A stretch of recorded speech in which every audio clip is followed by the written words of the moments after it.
It's the $1 Million Organizer Show. Tips for professional union organizers. Win more campaigns, balance work and family, and leave the competition in the dust.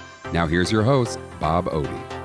Hello, union organizers and future union organizers. Welcome to podcast episode number 38. The Federal Reserve has indeed become the lender and buyer of last resort. It's buying up distressed assets in a gigantic, massive giveaway to corporations. They're buying it all. Meanwhile, the central bank's printing money out of thin air.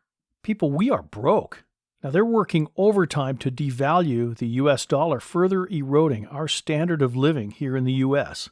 Have you noticed inflation when you go to buy groceries or fuel or lumber? Lumber's up over 200%. And if you don't believe me, go to Home Depot and look for a sheet of plywood. You'll be shocked. How about the price of real estate? It's not uncommon to see multiple offers over the asking price. Your dollar doesn't buy as much as it used to. Meanwhile, financial markets, they're seeing an all-time record high, and many expect them to go much, much higher. I don't give investment advice. I'm simply making an observation. What we are witnessing is the death of small business and the epic rise of corporate power on a scale never seen before in human history. It would be naive to think it's not all part of a bigger plan. We'll see where all this leads in the coming years. I pity our kids who are going to have to pay for all of this debt. It's a brave new world.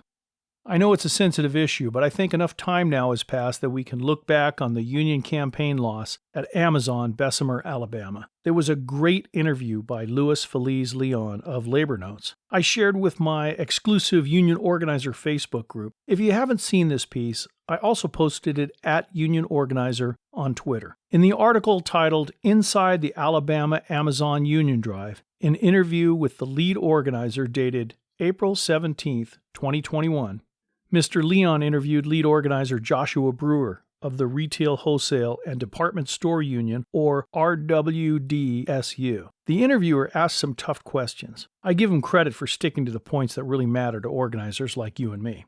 A loss of this size will have a negative effect on organizing for years to come.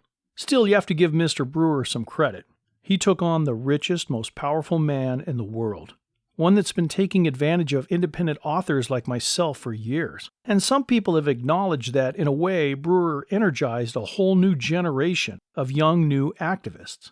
It was also conducted during a global pandemic. It must have been very exhausting. Even President Joe Biden chimed in to lend encouragement. Anyway, what came out of the interview was that lead organizer Joshua Brewer filed with just over 50% of representation cards signed. Now, if you've read my book or you listen to this podcast for a while, you know that that's not enough. Filing with anything less than 70% is known as rushing the cards. It's interesting that in the interview, Mr. Brewer stated that, quote, "I think the biggest thing that went wrong ultimately is that there wasn't enough time to have committee people prepare the masses for the union-busting campaign," close quote. What he means is, after filing the petition, there's not enough time. See, you have all the time in the world to do that before filing. Once you file, it's pretty much over. That's why you wait for 70%.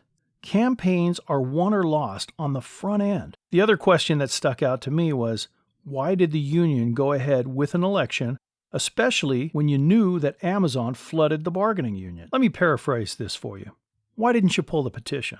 Now, I'm not going to tell you what was said. You need to read it and digest it for yourself. Most organizers will never bother to read the article. But you're not like most organizers if you listen to this show. I believe it might just be the most important article in regards to union organizing that's been published in the last 10 years. There's that much meat on the bone.